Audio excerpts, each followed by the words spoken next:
Sir వరుస వార్నింగ్లు ఇస్తున్న YCP leaders తాము అధికారంలోకి వస్తే అంత చూస్తామంటూ బెదిరింపులు, ఒకరి తర్వాత ఒకరు రెచ్చిపోతున్న వైసీపీ లీడర్స్.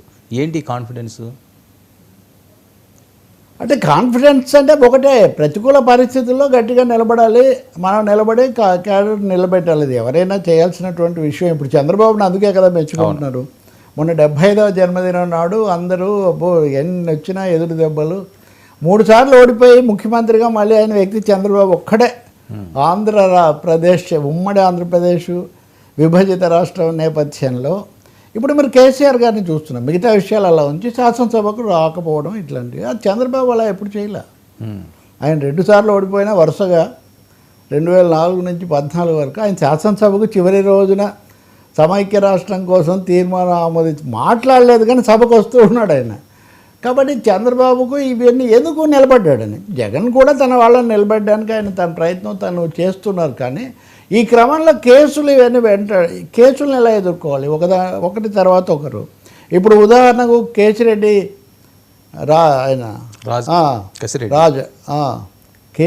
అంటే కేసిరెడ్డి రాజు, ఆయన ఏమని చెప్పాడు, ఆయన చెప్పింది అలాగే విజయసాయిరెడ్డి పేరును ఆయన తిట్టాడు. కానీ విజయసాయిరెడ్డి మిగిలిన సగం విప్పుతాను, బయటపడిన దొంగలు బయట పడని దొంగల పేరు కూడా నేను చెప్తాను అని ఆయన ఒక మాట అన్నాడు. చిట్టుకు చెప్తాను అన్నాడు. ఎవరి పేరు చెప్తారు, ఇది ఎక్కడి దాకా పోతుంది, ఇలాంటి ప్రశ్నలన్నీ వస్తున్నప్పుడు తప్పకుండా తమ వాళ్ళని నిలబెట్టుకోవడం. దాంట్లో ఆయన ఏమన్నారంటే, ఆయన అన్నారు, సజ్జలు అన్నారు, అంబటి రాంబాబు అన్నారు, రోజా గారు అన్నారు, ఒకరు కాదు వరుసగా ఒక 6 మంది నాయకులు తీవ్రస్థాయిలో ఎదురుదాడి.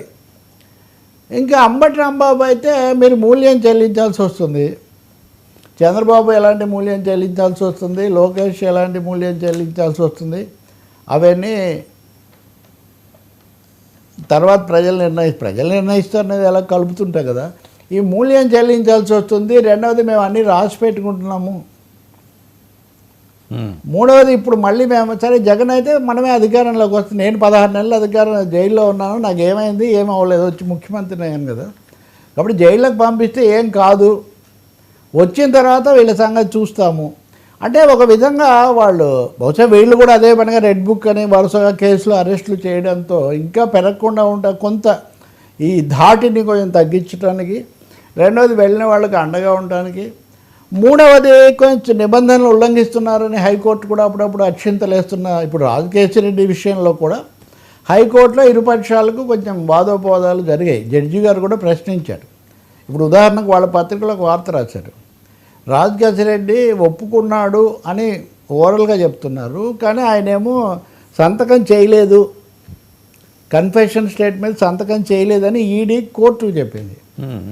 మీరు లిఖితంగానేమో సంతకం చేయలేదని చెప్తున్నారు, మీడియాకి ఇచ్చే లీకుల్లోనేమో ఒప్పుకున్నాడని చెప్తున్నారు. ఇది ఎలా కుదురుతుంది? కాబట్టి మా చుట్టూ కుట్రలు సాగుతున్నాయి. ఈ కుట్రలు వమ్ము చేయడం కోసం మీరు కూడా దెబ్బతింటారు, జాగ్రత్త. అది ఏం జరుగుతుందో, ఏ మూల్యం చెల్లిస్తారో, ఎవరు ఎడిపోతారో తెలియదు. అంటే రోజా గారేమో దేవుడి మార్గంలో దేవుడు చూసుకుంటాడు అన్న పద్ధతిలో ఆమె చెప్తున్నారు. వీళ్ళేమో రాబోయే చట్టరీత్యా అని కూడా అంటున్నారు మధ్యలో. మేము అధికారంలోకి వచ్చి చేస్తామని ఇక్కడ చెప్తున్నారు. మూడోది చాలా ముమ్మడి కార్యక్రమాలు నిన్న జరిగిన సమావేశంలో రూపొందించారు. ఇక జనంలోకి వెళ్తాము, పిఎస్సి కూడా ప్రతి నెల సమావేశం అవుతుంది ఖచ్చితంగా.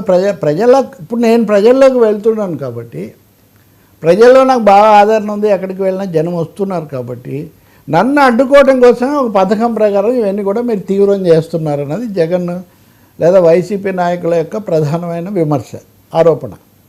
ఇవన్నీ హైజాకింగ్ కోసం చేస్తున్నారు. ఉదాహరణకు ఉర్సా కంపెనీకి 60 రోజుల కంపెనీకి 60 ఎకరాలు ఎలా ఇచ్చారు, ఇలాంటి విమర్శలు వస్తే అదే రోజే మీరు చేస్తారు. డైవర్షన్ టాక్టిక్స్ కోసం కూడా మీరు మా అరెస్టులు, మా మీద కేసుల కోసం పంపిస్తున్నారు. నిజంగా అయితే నిన్న మనం మాట్లాడాం కూడా, ఇప్పటికీ సమాధానం రాలేదు. ఆ ఎంపీ గారు అయితే వివరణ ఇచ్చాడు. ఒక సైకో తిరుగుతున్నాడు, మామూలుగా ఉన్మాదులు తిరుగుతుంటే పోలీసు వారు హెచ్చరిక చేస్తుంటారు కదా, అట్లా ఈయన ఒక టెక్నిక్ వాడారు.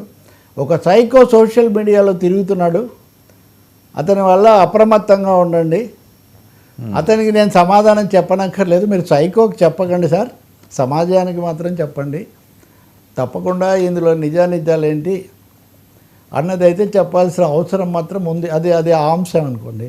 కాబట్టి ఇలాంటివన్నీ డైవర్షన్ కోసం తెస్తున్నారు అన్నది వైసీపీ ఆరోపణ. దానితో వీళ్ళందరినీ పెట్టేసి యుద్ధానికి సిద్ధం. ఒక విధంగా ప్రజల్లోకి వెళ్ళి మళ్ళీ ఇంకొక ప్రజాయాత్ర అదే అప్పుడేదో పెట్టారు కదా ఆ పద్ధతిలో. సో దానికోసం రంగం సిద్ధం, ఎదురుదాడితో. ఓకే, కౌంటర్గా వస్తాం, మేము వెనక్కు తగ్గం అని సార్. క్లియర్గా. సార్, ఏపీలో ఖాళీ అయిన